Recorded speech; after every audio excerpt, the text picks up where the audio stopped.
Keeping Atmanirbharta as a lodestar, we have built domestic manufacturing capacity, energy security, and reduced critical import dependencies. Simultaneously, we have ensured that citizens benefit from every action of the government, undertaking reforms to support employment generation, agricultural productivity, household purchasing power, and universal services to people. These measures have delivered a high growth rate of around 7% and helped us make substantial strides in poverty reduction and improvement in the lives of our people. Today, we face an external environment in which trade and multilateralism are imperiled and access to resources and supply chains are disrupted. New technologies are transforming production systems while sharply increasing demands on water, energy, and critical minerals. India will continue to take confident steps towards Vikasit Bharat, balancing ambition with inclusion. As a growing economy with expanding trade and capital needs, India must also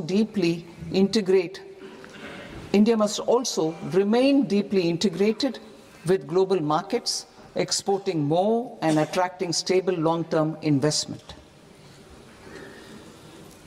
As I begin part A, I want to express my gratitude to the people for standing firmly with us as we forge our way together towards becoming one of the largest economies of the world.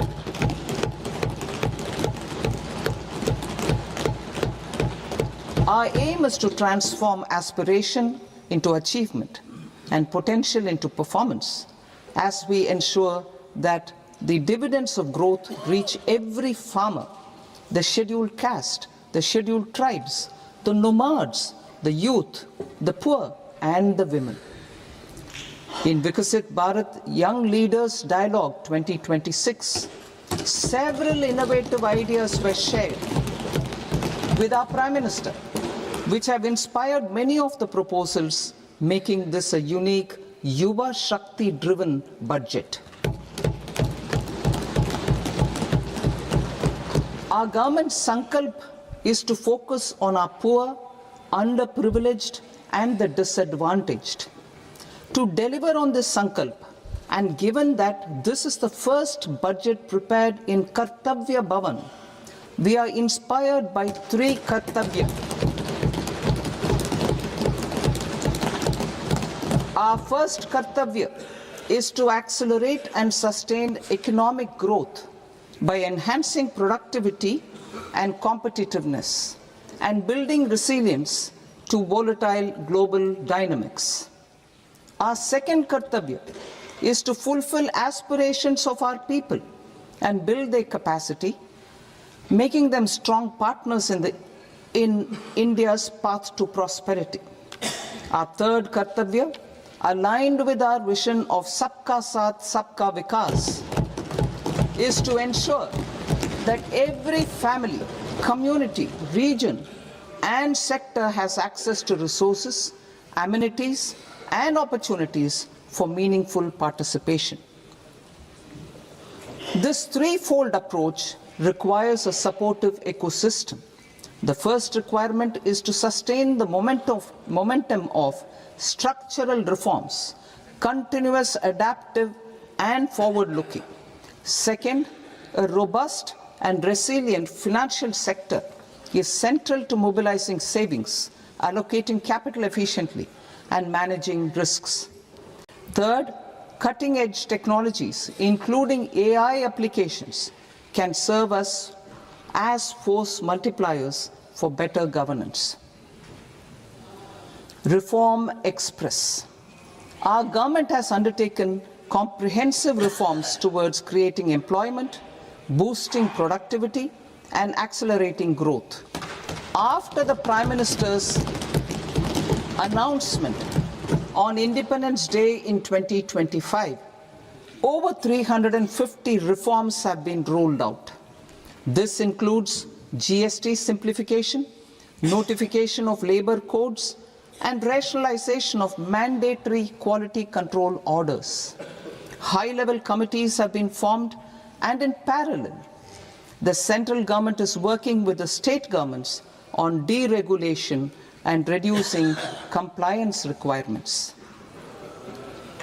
The Reform Express is well on its way and will maintain its momentum to help us fulfill our kartavya. I now move to specific proposals. Under our first kartavya, to accelerate and sustain economic growth, I propose interventions in 6 areas. 1. Scaling up manufacturing in 7 strategic and frontier sectors. 2. Rejuvenating legacy industrial sectors. 3. Creating champion MSMEs. 4. Delivering a powerful push for infrastructure. 5. Ensuring long-term security and stability. And 6. Developing city economic regions. Scaling up of manufacturing in 7 strategic and frontier sectors. Biopharma Shakti, meaning biopharma strategy for health advancement through knowledge, technology, and innovation.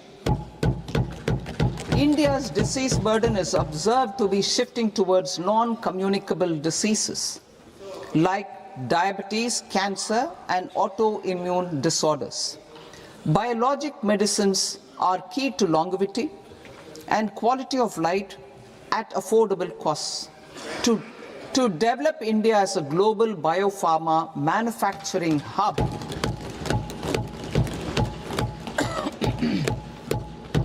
I propose the Biopharma Shakti with an outlay of 10,000 crores over the next 5 years. This will build the ecosystem for domestic production of biologics and biosimilars.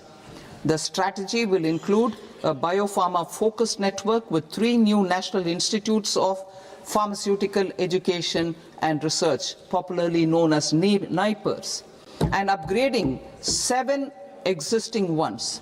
It will also create a network of 1,000 accredited India clinical trials sites. We propose to strengthen the Central Drug Standard Control Organization to meet global standards and approve timeframes through approval timeframes through a dedicated scientific review cadre and specialists. India's Semiconductor Mission 1.0 expanded India's semiconductor sector capabilities. Building on this, we will launch ISM 2.0 to produce equipment and materials, design full-stack Indian IP, and fortify supply chains. We will also focus on industry-led research and training centers to develop technology and skilled workforce. The Electronics Components Manufacturing Scheme, launched in April 2025, with an outlay of 22,919 crores, already has investment commitments at double the targets. We propose to increase the outlay to 40,000 crores to capitalize on this momentum.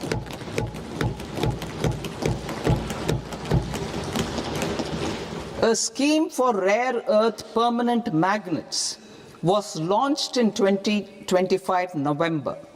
We now propose to support the mineral-rich states of Odisha, Kerala, Andhra Pradesh, and Tamil Nadu to establish dedicated rare earth corridors to promote mining, processing, research, and manufacturing.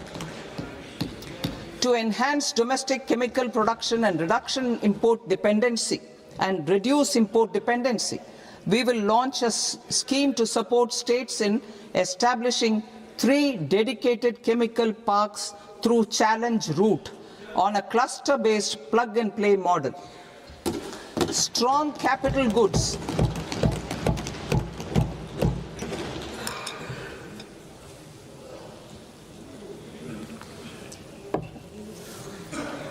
Strong capital goods capability is a determinant of productivity and quality across different sectors. Towards building this capacity, I propose the following. High-tech tool rooms will be established by central public sector enterprises at 2 locations as digitally enabled automated service bureaus that locally design, test and manufacture high-precision components at scale and at lower cost. 2. A scheme for enhancement of construction and infrastructure equipments will be introduced to strengthen domestic manufacturing of high-value and technologically advanced CIE. This can range from lifts in a multi-storied apartment or firefighting equipment in multiplexes, large or small, and to tunnel boring equipments for building metros and high-altitude roads. I also propose a scheme for container manufacturing to create a globally competitive container manufacturing ecosystem with a budgetary allocation of 10,000 crores over a 5-year period. For the labor-intensive textile sector, I propose an integrated program with 5 subparts. 1. The National Fiber Scheme for Self-Reliance in Natural Fibers, such as silk, wool and jute, man-made fibers and new-age fibers. Textile expansion and employment scheme to modernize traditional clusters with capital support for machinery, technology upgradation, and common testing and certification centers. 3. The National Handloom and Handicraft Program to integrate and strengthen existing schemes and ensure targeted support for weavers and artisans. Tex Eco Initiative to promote globally competitive and sustainable textiles and apparels. Samarth 2.0 to modernize the upgrade the textile skilling ecosystem through collaboration with industry and academic institutions. Further, I propose to set up mega textile parks in challenge mode. They can also focus on bringing value addition to technical textiles. I propose to launch the Mahatma Gandhi Gram Swaraj initiative to strengthen khadi, handloom and handicrafts. This will help in global market linkage and branding. It will streamline and support training, skilling, quality of process and production.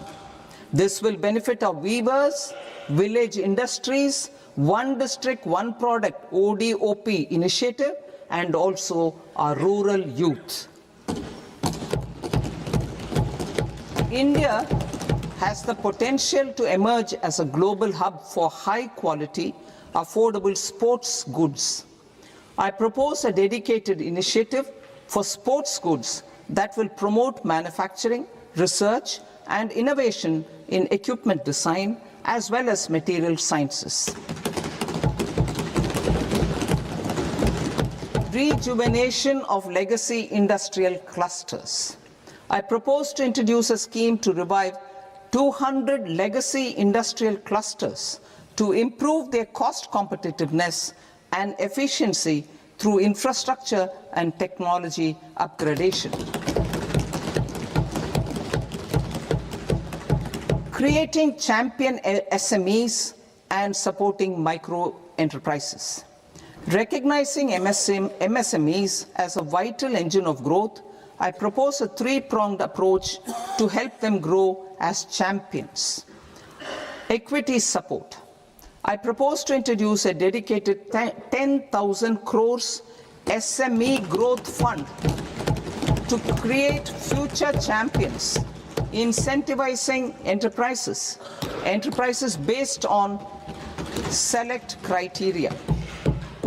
I also propose to top up the Self-Reliant India Fund set up in 2021 with 2,000 crores to continue support to micro enterprises and maintain their access to risk capital. Liquidity support. With TREDS, more than 7 lakh crore has been made available to MSMEs. To leverage its full potential, I propose 4 measures. 1.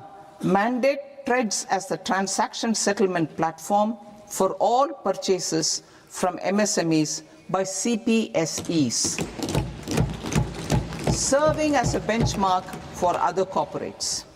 2. Introduce a credit guarantee support mechanism through CGT-MSE for invoice discounting on TREDS platform. 3. Link GEM with TREDS for sharing information with financiers about government purchases from MSMEs, encouraging cheaper and quicker financing. 4. Introduce TREDS receivables as asset-backed securities, helping develop a secondary market, enhancing liquidity and settlement of transactions. Professional support. Government will facilitate professional institutions such as the ICAI, ICSI, ICMAI to design short-term modular courses and practical tools to develop a cadre of corporate mitras, especially in Tier 2 and Tier 3 towns. These accredited para-professionals will help MSMEs meet compliance requirements at affordable costs. Infrastructure.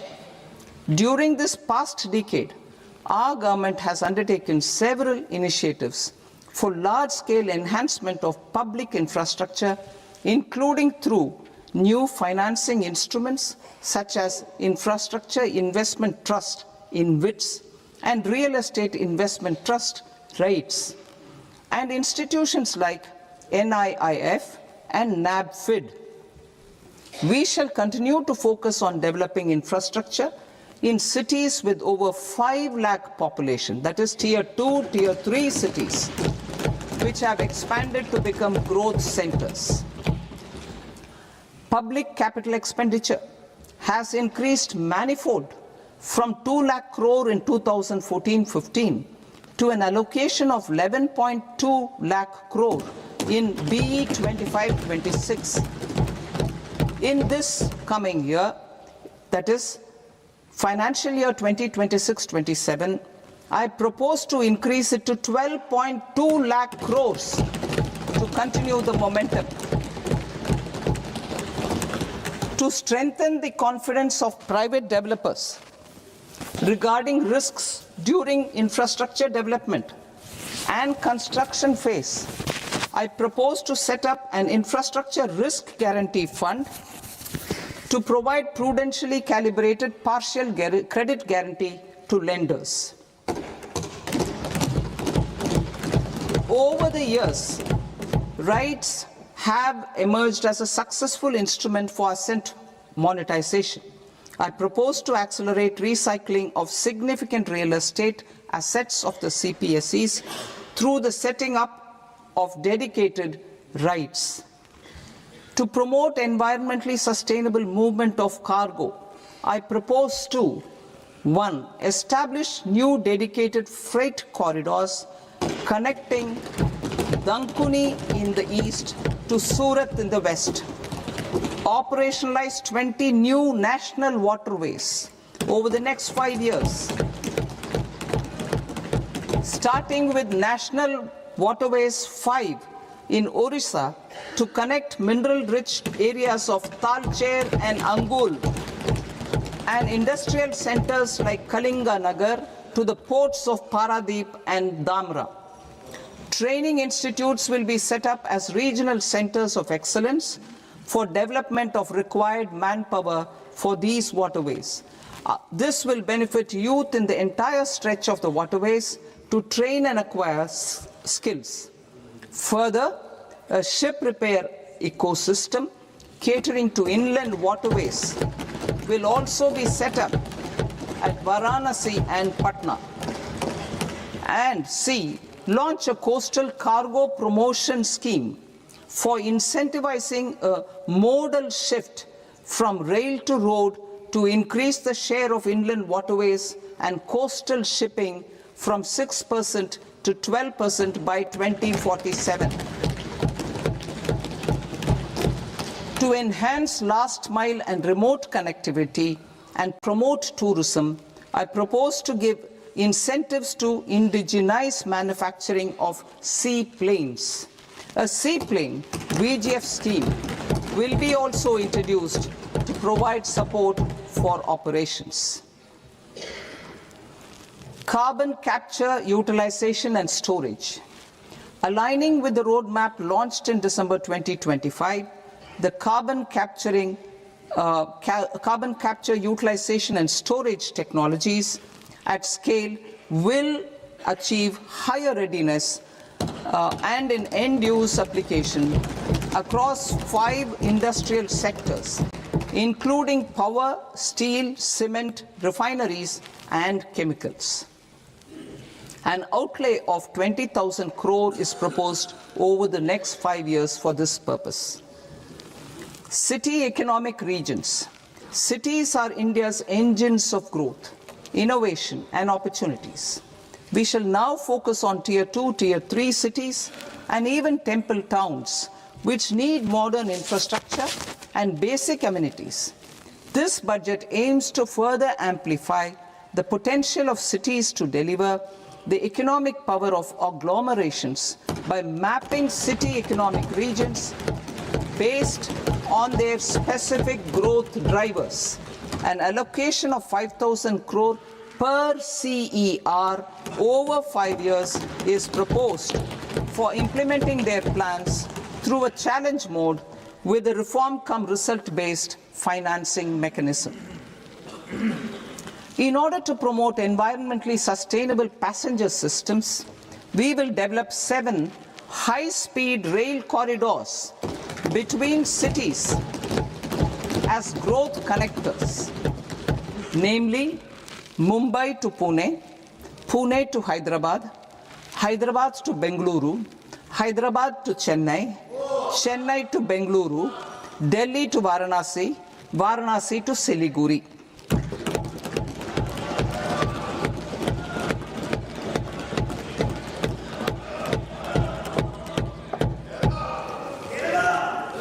Financial sector. The Indian banking sector today is characterized by strong balance sheet, historic highs in profitability, improved asset quality, and coverage exceeding 98% of villages in the country. At this juncture, we are well placed to futuristically evaluate the measures needed to continue on the path of reform-led growth of this sector. I propose setting up a high-level committee on banking for Vikasit Bharat. High-level committee on banking for Vikasit Bharat to comprehensively review the sector and align it with India's next phase of growth, while safeguarding financial stability, inclusion, and consumer protection. The vision for NBFCs for Vikasit Bharat has been outlined with clear targets for credit disbursement and technology adoption in order to achieve scale and improve efficiency in the public sector NBFCs. As a first step, it is proposed to restructure the Power Finance Corporation and Rural Electrification Corporation. I propose a comprehensive review of the foreign exchange management non-debt instruments rules to create a more contemporary, user-friendly framework for foreign investments consistent with India's evolving economic priorities.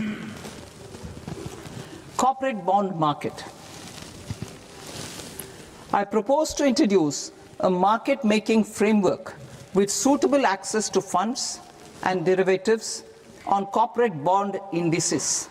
I also propose to introduce total return swaps on corporate bonds. Municipal bonds. To encourage the issuance of municipal bonds of higher value by larger cities, I propose an incentive of 100 crore rupees for a single bond issuance. 100 crore rupees for a single bond issuance of more than 1,000 crore. The current scheme under Amrit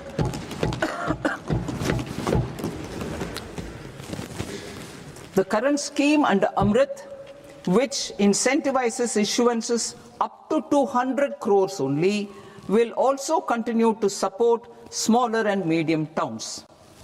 That will also continue to support the smaller and medium towns. Ease of doing business. Individual persons resident outside India, PROI, will be permitted to invest in equity instruments of listed Indian companies through the Portfolio Investment Scheme. It is also proposed to increase the investment limit for an individual PROI under the scheme from 5% to 10%, with an overall investment limit for all individual PROIs to 24% from the current 10%. Emerging technologies including AI. 21st century is technology driven. Adoption of technology is for the benefit of all people. Farmers in the field, women in STEM, youth keen to upskill, and Divyangjan to access newer opportunities. The government has taken several steps to support new technologies through AI Mission, National Quantum Mission, Anusandhan National Research Fund, and Research and Development and Innovation Fund. Our second kartavya is to fulfill aspirations and build capacities. Close to 25 crore individuals have come out of multi-dimensional poverty through a decade of our government's sustained and reform-oriented efforts.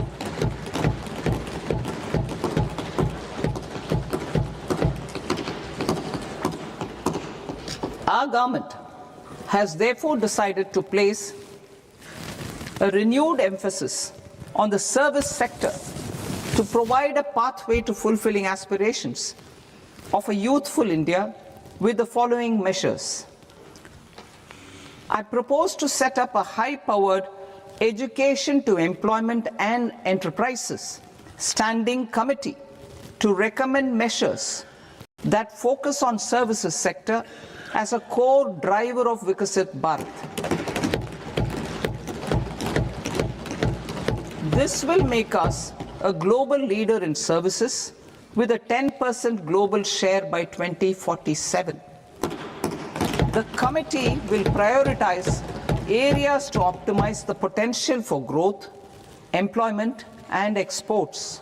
They will also assess the impact of emerging technologies, including AI, on jobs and skill requirements and propose measures thereof. To create a range of skilled career pathways, a new range of skilled career pathways for our youth, I propose interventions in the following sectors. Health. Existing institutions for allied health professionals will be upgraded and new AHP institutions established in private and government sectors. This will cover 10 selected disciplines, including optometry, radiology, anesthesia, OT technology, applied psychology and behavioral health, and add 1 lakh AHPs over the next 5 years. A strong care system covering geriatric and allied care services will be built. A variety of NSQF-aligned programs will be developed to train multi-skilled caregivers, combining core care and allied skills such as wellness, yoga, and operation of medical assistive devices. In the coming year, 1.5 lakh caregivers will be trained.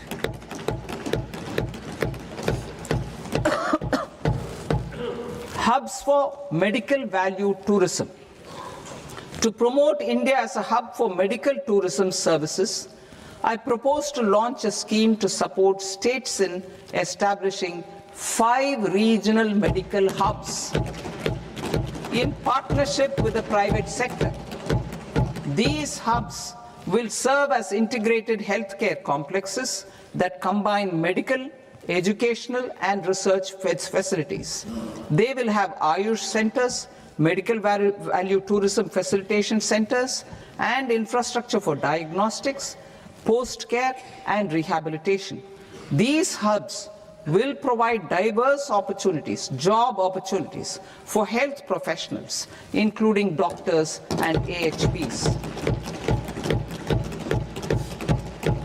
Ancient Indian yoga, already respected in several parts of the world, was given a mass global recognition when Honorable Prime Minister took it to the UN.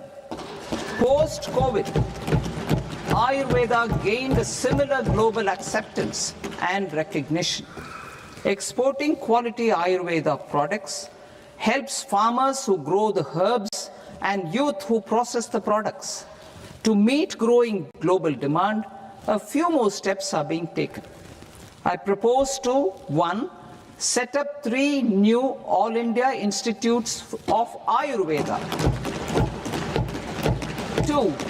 Upgrade Ayush pharmacies and drug testing labs for higher standards of certification ecosystem and make available more skilled personnel.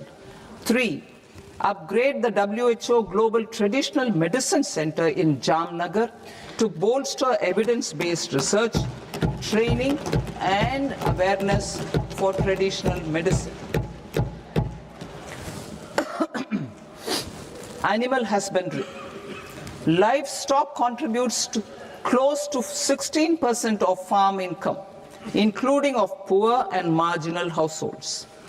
To scale up availability of veterinary professionals by more than 20,000, I propose to roll out a loan-linked capital subsidy support scheme for establishment of veterinary and para-veterinary colleges, veterinary hospitals, diagnostic laboratories, and breeding facilities in private sector. Collaboration between Indian and foreign institutions will also be facilitated. Orange economy.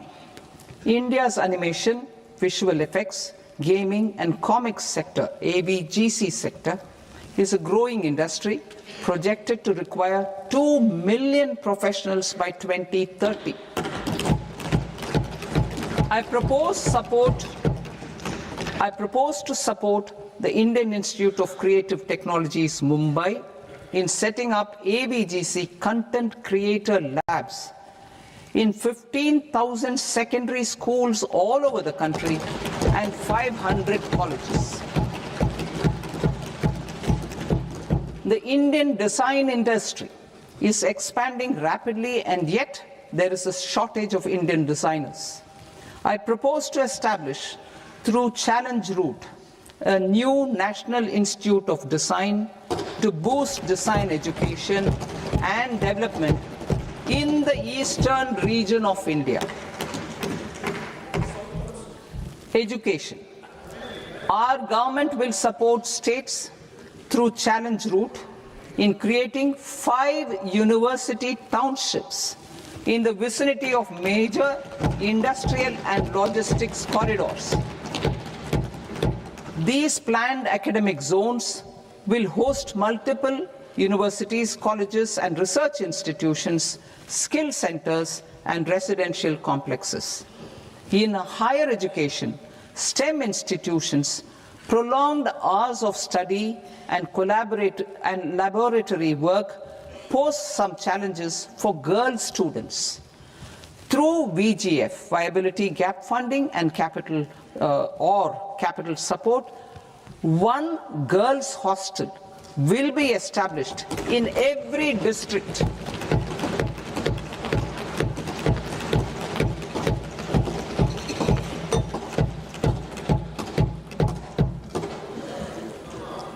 To promote astrophysics and astronomy,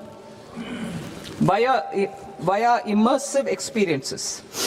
4 telescope infrastructure facilities will be set up or upgraded.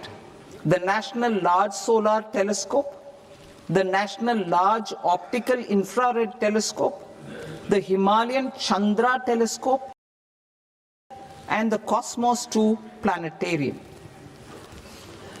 Tourism.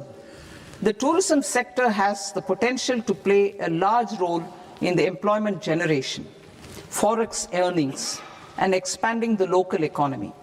I propose to set up a National Institute of Hospitality by upgrading the existing National Council for Hotel Management and Catering Technology. It will function as a bridge between academia, industry, and government.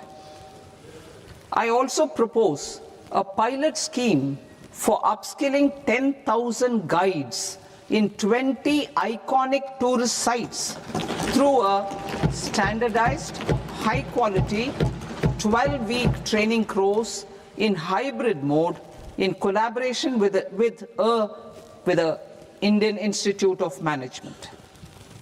A national destination digital knowledge grid will be established to digitally document all places of significance, cultural, spiritual, and heritage. This initiative will create a new ecosystem of jobs for local researchers, historians, content creators, and technology partners. India has the potential and opportunity to offer world-class trekking and hiking experience.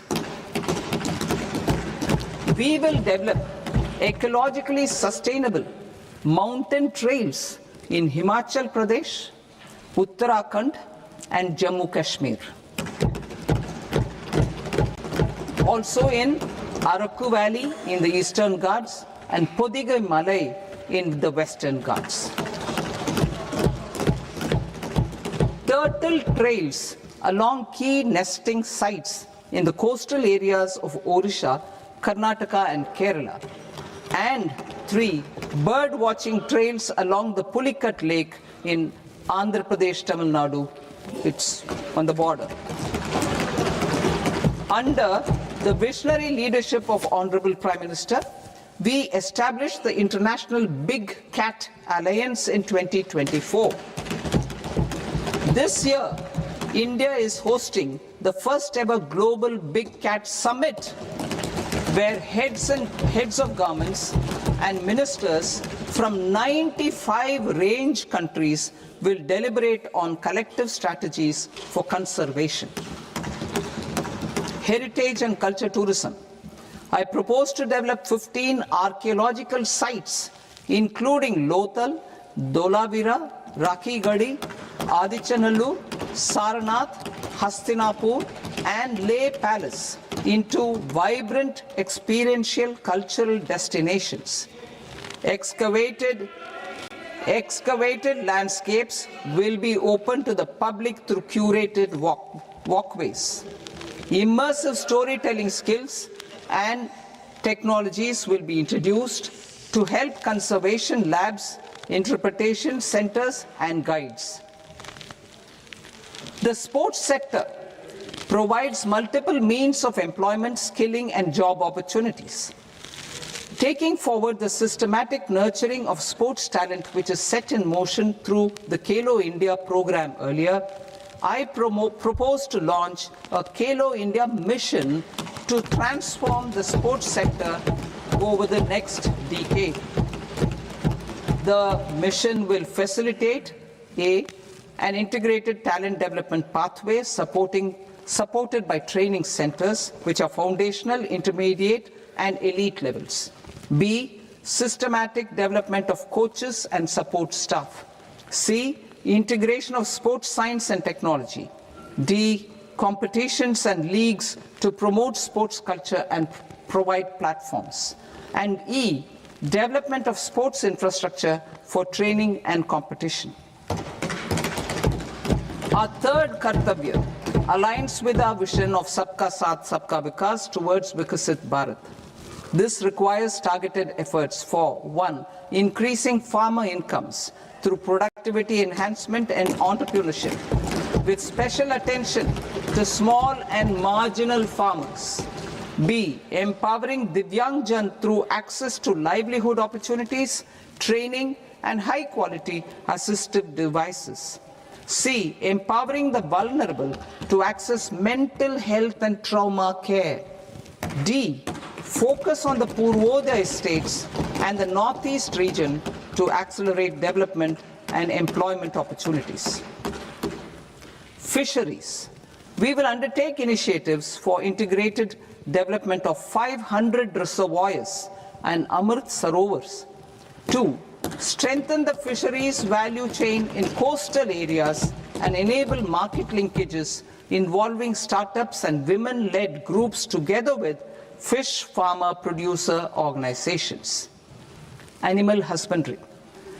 To provide quality employment opportunities in rural and peri-urban areas, we will support the animal husbandry sector in entrepreneurship development through A. A credit-linked subsidy program, B. Scaling up and modernization of livestock enterprises, C. Enhanced creation of livestock, dairy, and poultry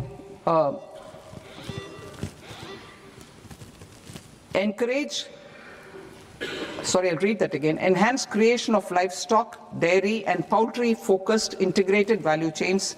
And D. Encourage creation of livestock farmer-producer organizations. High-value agriculture. To diversify farm outputs, increase productivity, enhance farmers' incomes, and create new employment opportunities, we will support high-value crops such as coconut, sandalwood, cocoa, cashew in the coastal areas, agar trees in northeast, and nuts such as almonds, walnuts, and pine nuts in our hilly regions. These, all of them, will be supported. India is the world's largest producer of coconuts. About 30 million people, including nearly 10 million farmers, depend on coconuts for their livelihood. To further enhance competitiveness in coconut production, I propose a coconut promotion scheme to increase production and enhance productivity through various interventions, including replacing and non-productive trees with new saplings or plants or varieties in major coconut growing states. A dedicated program is proposed for Indian cashew and cocoa to make India self-reliant in raw cashew and coconut production and processing, enhance export competitiveness, and transform Indian cashew and Indian cocoa into premium global brands by 2030. Sandalwood. Sandalwood is closely linked to India's social and cultural heritage. Our government will partner with state governments to promote focused cultivation and post-harvest processing to restore the glory of the Indian sandalwood ecosystem, to rejuvenate old, low-yielding orchards, and expand high-density cultivation of walnuts, almonds, and pine nuts. We will support a dedicated program to enhance farmer incomes and in bringing value addition by engaging youth. Bharat Vistar, that is virtually integrated system to access agricultural resources. I propose to launch Bharat Vistar, a multilingual AI tool that shall integrate the AgriStack portals and the ICAR package on agricultural practices with AI systems. This will enhance farm productivity, enable better decisions for farmers, and reduce risk by providing customized advisory support. She Marts for rural women-led enterprises. Building on the success of Lakpati Didi program, I propose to help women take the next step from credit-linked livelihoods to being owners of enterprises. Self-help entrepreneur, marts will be set up as community-owned retail outlets within the cluster-level federations through enhanced and innovative financing instruments. Empowering Divyangjan. Divyangjan Kaushal Yojana. Information technology, AVGC sectors, hospitality and food and beverages sectors often offer task-oriented and process-driven roles which are suitable for Divyangjan. We will ensure dignified livelihood opportunities through industry-relevant and customized training specific to each Divyangjan group. Divyang Sahara Yojana. Timely access to high-quality assistive devices for all eligible Divyangjan is a fundamental need. I propose to 1. Support the Artificial Limbs Manufacturing Corporation of India, ALIMCO, to set up and to scale up production of assistive devices, invest in R&D and AI integration, strengthen PM Divyasha Kendras, and support setting up of assistive technology marts as modern retail style centers where Divyangjan and senior citizens can see, try and purchase assistive products. Reaffirming our commitment to mental health and trauma care. There are no national institutes for mental health care in North India. We will therefore set up a NIMHANS 2 and also upgrade national mental health institutes in Ranchi and in Tezpur as regional apex institutions. Emergencies expose families, particularly the poor and vulnerable, to unexpected expenditure. We will strengthen and increase these capacities by 50% in district hospitals by establishing emergency and trauma care centers. Focus on Purvodaya states and northeastern regions. Purvodaya. I propose the development of an integrated East Coast industrial corridor with a well-connected node at Durgapur, creation of 5 tourism destinations in 5 Purvodaya states, and the provision of 4,000 e-buses. Buddhist sites in northeastern region. The northeastern region is a civilizational confluence of Theravada and Mahayana or Vajrayana traditions. I propose to launch a scheme for development of Buddhist circuits in Arunachal Pradesh, Sikkim, Assam, Manipur, Mizoram and Tripura. The scheme will cover preservation of temples and monasteries, pilgrimage interpretation centers, connectivity and pilgrim amenities. 16th Finance Commission. On 17th November 2025, the 16th Finance Commission submitted its report to the President. As mandated under Article 281 of the Constitution, the government is to lay the report along with the explanatory memorandum on the action taken report on the recommendations of the Commission in Parliament, which, Sir, Honourable Speaker, you've allowed me to do at the commencement of this session. The government has accepted the recommendation of the Commission to retain the vertical share of devolution at 41%. As recommended by the Commission, I have provided 1.4 lakh crores of rupees to the states for the year 2026-2027 as Finance Commission grants. These include rural and urban local body and disaster management grants. Fiscal consolidation. Government has been delivering on our fiscal commitments consistently without compromising on social needs. To strive towards accepted standards of fiscal management in Budget 25-26, I had indicated that the central government would target reaching a debt to GDP ratio of 50 plus or minus 1% by 2030-31. In line with this, the debt to GDP ratio is estimated to be 55.6% of GDP in BE 26-27, compared to 56.1% of GDP in RE 25-26. A declining debt to GDP ratio will gradually free up resources for priority sector lending and expenditure by reducing the outgo on interest payments. One of the main operational instruments for debt targeting is the fiscal deficit.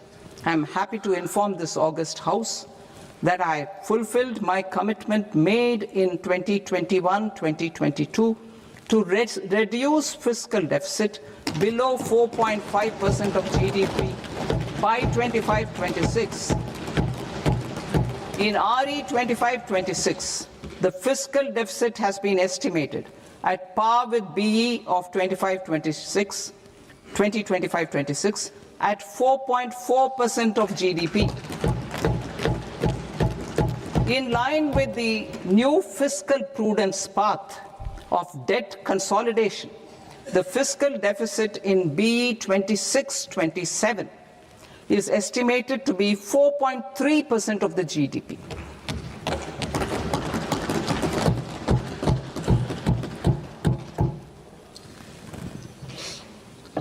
The revised estimates of the non-debt receipts are 34 lakh crore rupees, of which the centre's net tax receipts are 26.7 lakh crore.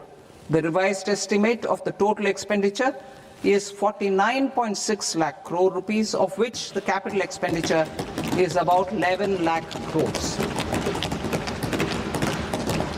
Budget estimates 2026 to 2027.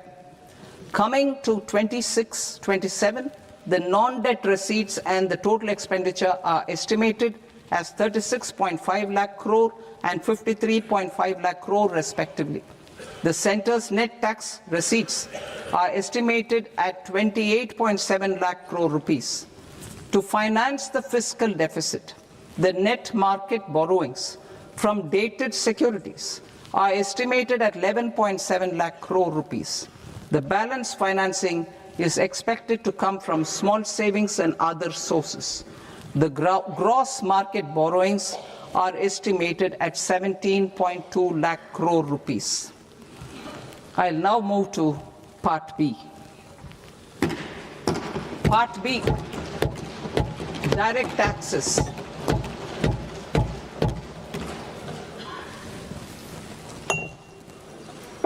Honorable Speaker, sir, I now present my proposals on direct taxes. New Income Tax Act. In July 2024, I announced a comprehensive review of the Income Tax Act 1961. This was completed in a record time, and the Income Tax Act 2025 will come into effect from 1st April 2026.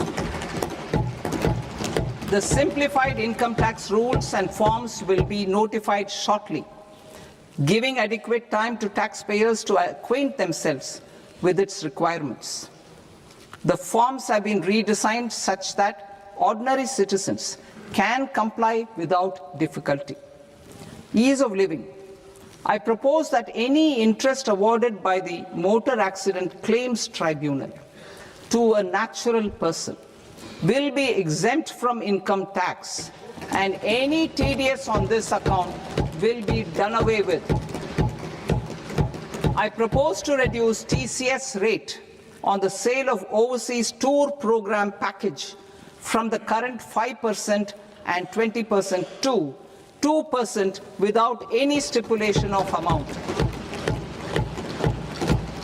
I propose to reduce TCS rate for pursuing education and for medical purposes under the Liberalized Remittance Scheme, popularly known as LRS, from 5% to 2%. Supply of manpower services is proposed to be specifically brought within the ambit of payment to contractors for the purpose of TDS to avoid ambiguity.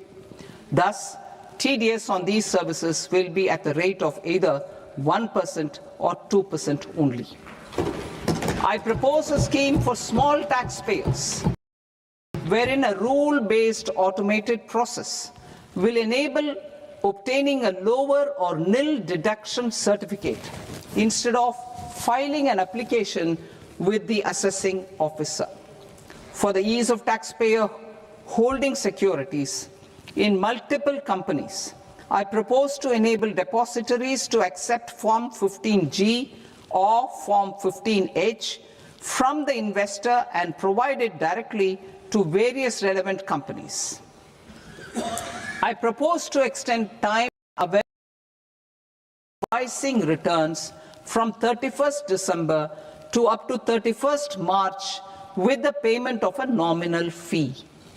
I also propose to stagger the timeline for filing of tax returns.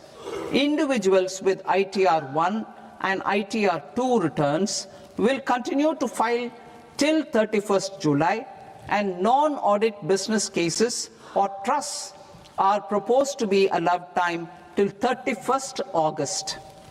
TDS on sale of immovable property by a non-resident is proposed to be deducted and deposited through resident buyers and his or her PAN-based challan instead of requiring a TAN, which is a temporary accounting number. To address practical issues of small taxpayers like students, young professionals, tech employees, relocated NRIs, and such others, I propose to introduce a one-time 6-month foreign asset disclosure scheme for these taxpayers to disclose income or assets below a certain size. This scheme would be applicable for two categories of taxpayers, namely A, who did not disclose their overseas income or assets, and B, who disclosed their overseas income and or paid due tax but could not declare the asset acquired. For category A, the limit of undisclosed income or asset is proposed to be up to 1 crore rupees. They need to pay 30% of fair market value of asset or 30% of undisclosed income as tax and 30% as additional income tax in lieu of penalty, and would thereby get immunity from prosecution. For category B, asset value is proposed to be up to 5 crore rupees. Here, immunity from both penalty and prosecution will be available with a payment of fee of 1 lakh rupees. Rationalizing penalty and prosecution. Multiplicity of proceedings are hindrance to the ease of doing business. I propose to integrate assessment and penalty proceedings by way of a common order for both. There will be no interest liability on the taxpayer on the penalty amount for the period of appeal before the first appellate authority, irrespective of the outcome of appeal process. Further, quantum of prepayment is being reduced from 20% to 10% and will continue to be calculated only on core tax demand. As an additional measure for reducing litigation, I propose to allow taxpayers to update their returns even after reassessment proceedings have been initiated, and an additional 10% tax rate over and above the rate applicable for the relevant year. The assessing officer will then use only this updated return in his proceedings. There is already a framework for immunity from penalty and prosecution in the cases of underreporting. I propose to apply this framework for immunity to misreporting too.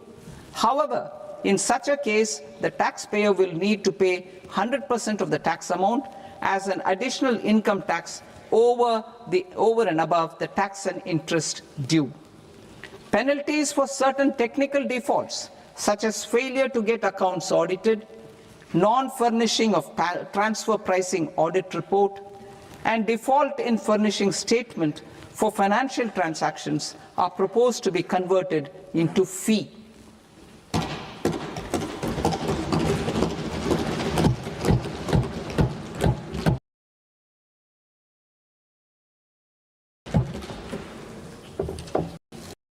Proposed to rationalize prosecution framework under Income Tax Act while maintaining a careful balance for deterrence in some serious offence. Non-production of books of account and document payment where payment is made in kind are being decriminalized. Further, minor offences will attract fine only. The remaining prosecutions will be graded commensurate with the quantum of offence. They will entail only simple imprisonment with maximum imprisonment reduced to 2 years and power to courts to convert even those into fines. There is no penalty. There is no penalty presently for non-disclosure of non-immovable foreign assets with aggregate value less than 20 lakh rupees. I propose to also provide them with immunity from prosecution with retrospective effect from 1/10/2024.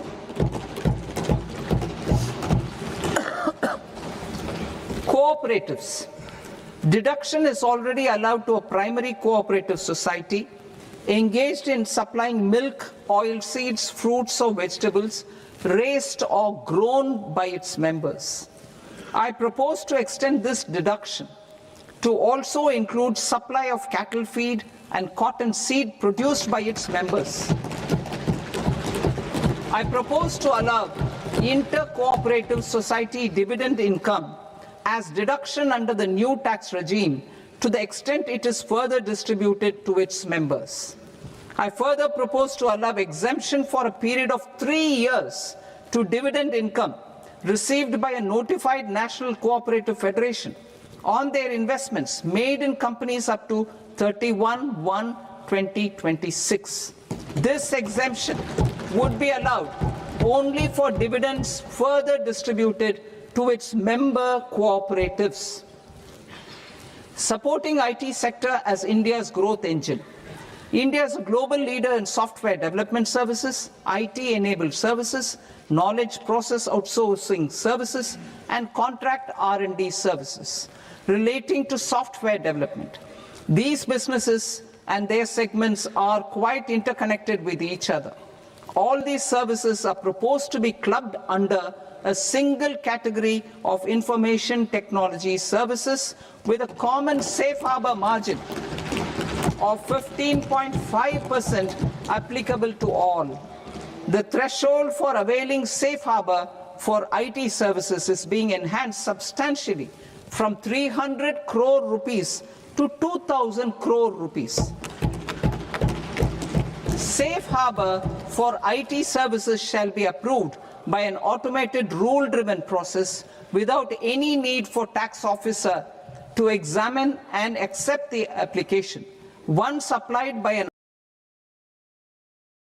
IT services company, the same safe harbor can be continued for a period of 5 years at a stretch at its choice for IT and endeavor to conclude it within a period of 2 years.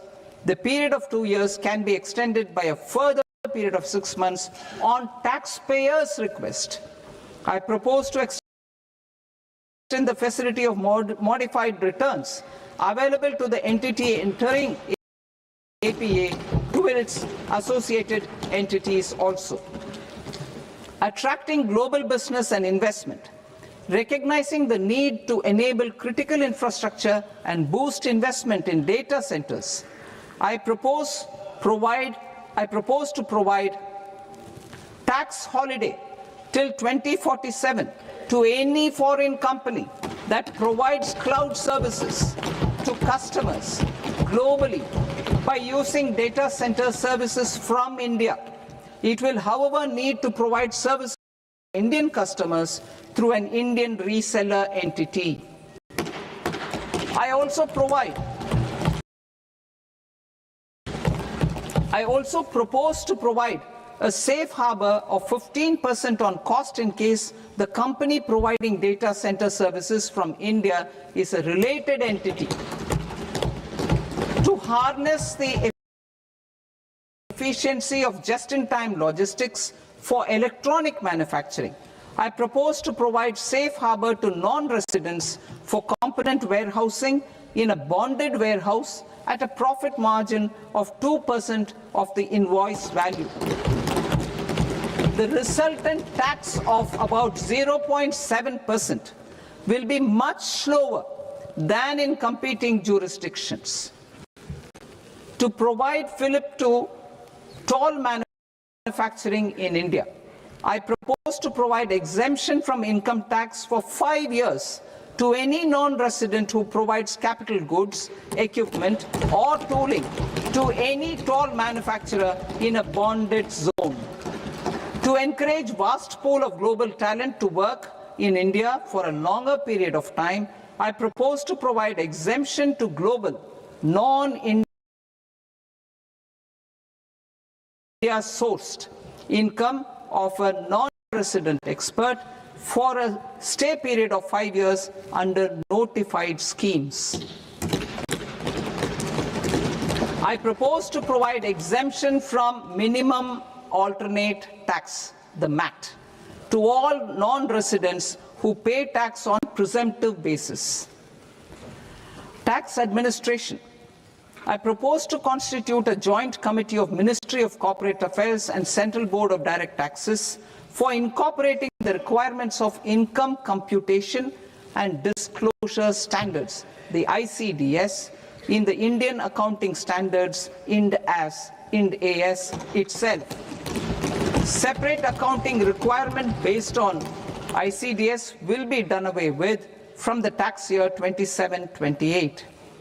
To support Prime Minister Modi's vision of homegrown accounting and advisory firms to become global leaders, I propose to rationalize the definition of accountant for the purposes of safe harbor rules.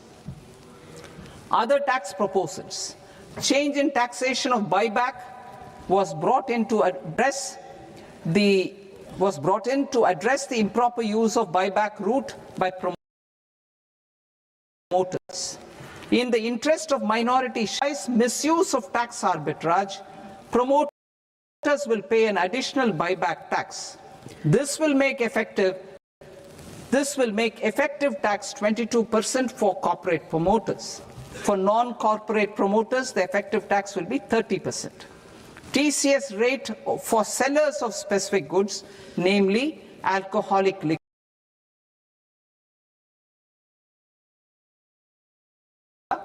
scrap and minerals will be rationalized to 2%, and that on tendu leaves will be reduced from 5% to 2%. I propose to raise the STT on futures to 0.05% from the present 0.02%. STT on options premium and exercise of options are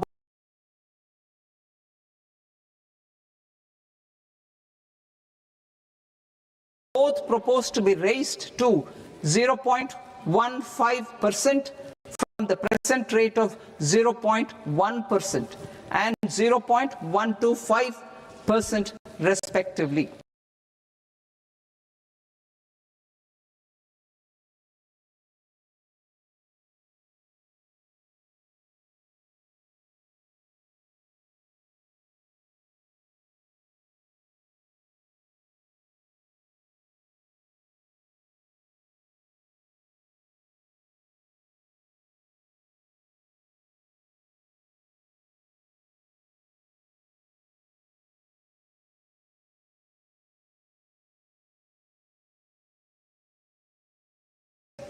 To shift to the new regime, set off of no further credit accumulation from 1st April 2026.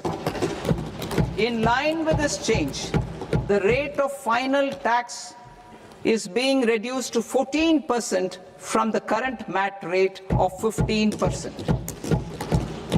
The brought forward MAT credit of taxpayers accumulated till 30th March 2026 will continue to be available to them for set-off as above. Indirect taxes. I shall now take up proposals related to indirect taxes. My proposals for customs and central excise aim to further simplify the tariff structure, support domestic manufacturing, promote export competitiveness, and correct inversion in duty. To continue weeding out long-continuing customs duty exemptions, I propose to remove certain exemptions on items which are being manufactured in India or where the imports are negligible. Similarly, to further simplify the process of ascertaining the rate of duty applicable on a particular item, I propose to incorporate certain effective rates in various customs notifications to the tariff schedule itself. I shall now take up sector-specific proposals. Promotion of exports of marine, leather, and textile products. I propose to increase the limit for duty-free imports of specified inputs used for processing seafoods for export from the current 1% to 3% of FOB value of the previous year's export turnover. I also propose to allow duty-free imports of specified inputs, which is currently available for exports of leather or synthetic footwear, to exports of shoe uppers as well.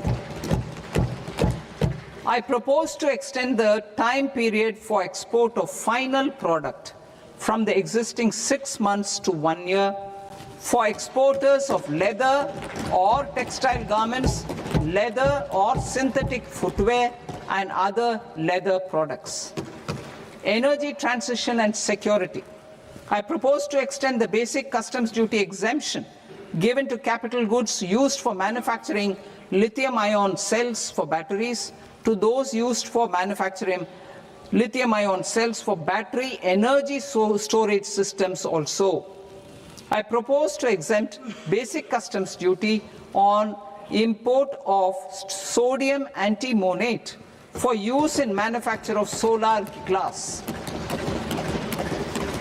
Nuclear power. I propose to extend the existing basic customs duty exemption on imports of goods required for nuclear power projects till the year 2035 and expand it for all nuclear plants irrespective of their capacity. Critical minerals. It is proposed to provide basic customs duty exemption to the import of capital goods required for the processing of critical minerals in India. Biogas blended CNG. I propose to exclude the entire value of biogas while calculating the central excise duty payable on biogas blended CNG.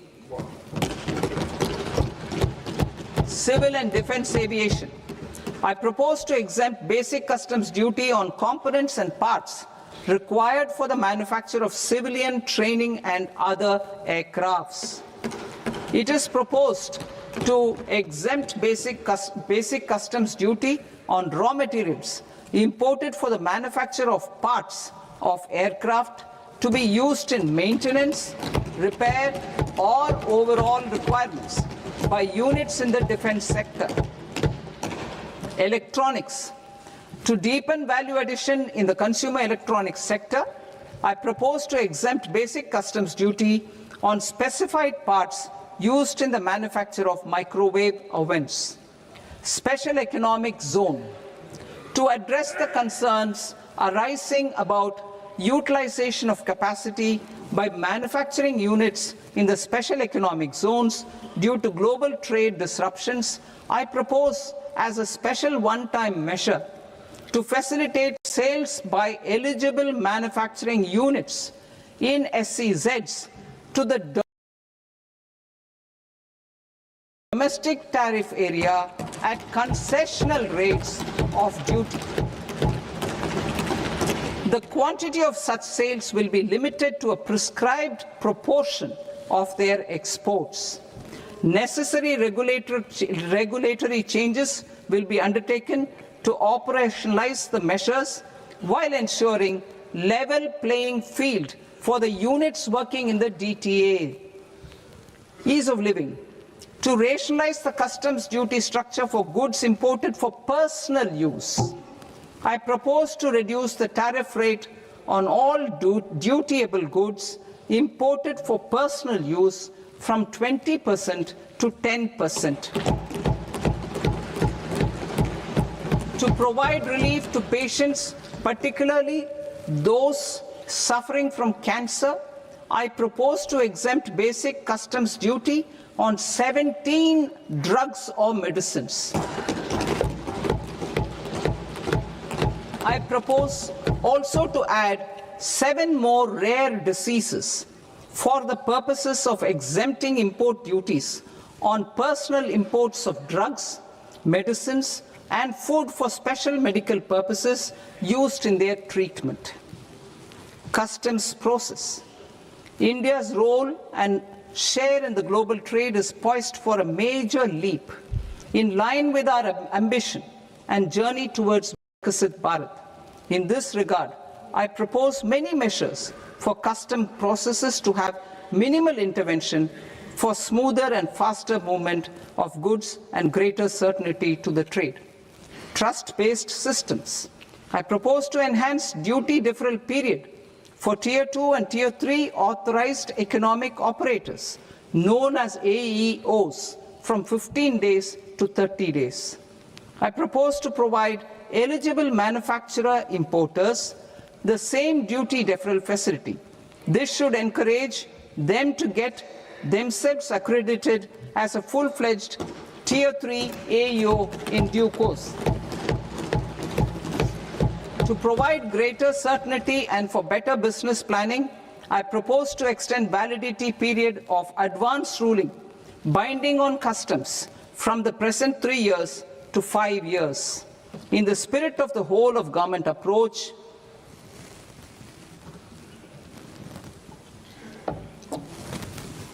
government agencies will be encouraged to leverage AEO accreditation for preferential treatment in clearing their cargo. Regular importers with trusted long-standing supply chains will be recognized in the risk system so that the need for verification of their cargo every time can be minimized. Export cargo using electronic sealing. Export cargo using electronic sealing will be provided through clearance from the factory premises to the ship. For import of goods not needing any compliance, filing of bill of entry by a trusted importer and arrival locations, electronic tracking and risk-based audit. These reforms will move away from the current system of officer-dependent approvals and reduce transaction delays and compliance costs. Ease of doing business. Approvals required for